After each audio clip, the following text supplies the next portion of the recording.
Salut à tous, aujourd'hui on va voir comment créer sa propre pool, donc sans avoir besoin de monter un nœud ni quoi que ce soit. Donc ça peut vous être utile si vous voulez miner soit avec vos amis, soit avec une petite communauté à un seul et même endroit. Donc pour ça, on va se servir du système de solo mining. Donc vous allez devoir connecter vos mineurs à une pool solo existante. Donc évidemment, on vous conseille la pool des chauffagistes qui propose 0% de frais et des nœuds en France qui proposent une latence très faible. Et on propose également des outils qui vont simplifier la création et la gestion de votre pool. Donc la première étape, ça va être de déterminer une adresse Bitcoin sur laquelle tous vos mineurs vont miner. En fait, cette pool, elle va être matérialisée justement par votre adresse Bitcoin. C'est sur celle-ci que si jamais un de vos mineurs trouve un bloc, et bah la récompense va tomber. Donc moi, comme exemple, je vais prendre l'adresse Bitcoin de donation des chauffagistes. Donc d'ailleurs, si vous voulez faire un petit don, et bah n'hésitez pas. Donc ensuite, il faut configurer votre mineur ou vos mineurs avec cette adresse-là sur la pool des chauffagistes. Donc, hop, dans BrainOS par exemple, là, vous allez rentrer l'adresse chauffagiste-pool.fr sur le port 3333 et dans username, vous allez mettre l'adresse, ensuite un point et là le nom de votre worker name. Voilà, vous pouvez mettre ce que vous voulez. Donc techniquement parlant, c'est tout ce qu'il faut faire pour miner dans votre propre pool. Vos autres mineurs ou alors les autres personnes qui vont miner avec vous devront mettre la même configuration. Évidemment, ils pourront changer le worker name qui est juste ici. Donc maintenant, je vais vous montrer notre dashboard qui va vous permettre de monitorer l'activité de votre pool. Donc ce dashboard là, il a été développé par Hugo des chauffagistes et on l'utilise nous-mêmes pour monitorer les stats de notre pool communautaire. Donc quand vous êtes ici, pour accéder à votre dashboard, vous avez un petit champ adresse Bitcoin juste ici. Vous allez venir coller votre adresse et faire rechercher. Donc on peut voir la liste de nos mineurs et on a bien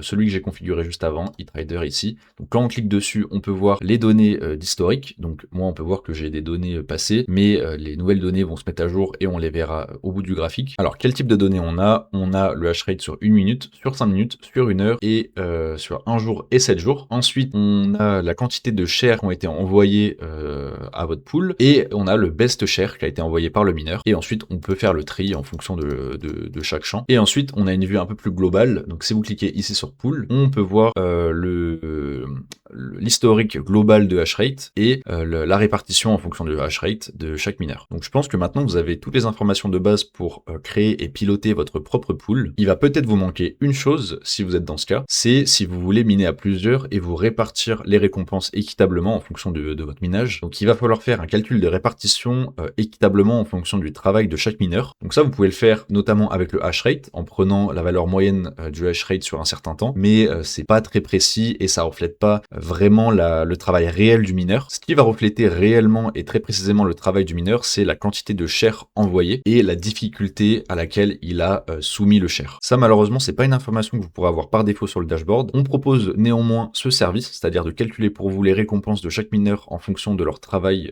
équitablement. Donc en fait c'est pour remplir la colonne poids juste ici et mettre une nouvelle colonne récompense. Et d'ailleurs si on va sur le dashboard de la pool communautaire, vous allez voir, voilà, nous on a bien le champ poids et le champ récompense avec un calcul automatique de récompense en fonction du travail réel des mineurs. Donc on n'a pas encore déterminé de prix pour ce service-là. Si vous êtes intéressé, n'hésitez pas à venir sur le Discord juste ici pour nous avertir que vous êtes intéressé par ce genre de service. Et si vous créez votre pool sur notre architecture, on saura être très flexible. Donc ça veut dire si vous voulez par exemple des graphiques customisés, etc., on pourra vous le faire, il y aura aucun souci. J'espère que cette petite vidéo informative vous aura été utile. N'hésitez pas à créer votre propre pool ou à miner son pool communautaire. Donc n'hésitez pas à nous suivre sur nos différents réseaux, donc Twitter, YouTube, surtout Discord, c'est là-bas qu'on a toutes nos discussions et vous pourrez apprendre beaucoup de choses, donc n'hésitez pas. Et sur ce, on se retrouve pour une prochaine vidéo et je vous dis ciao.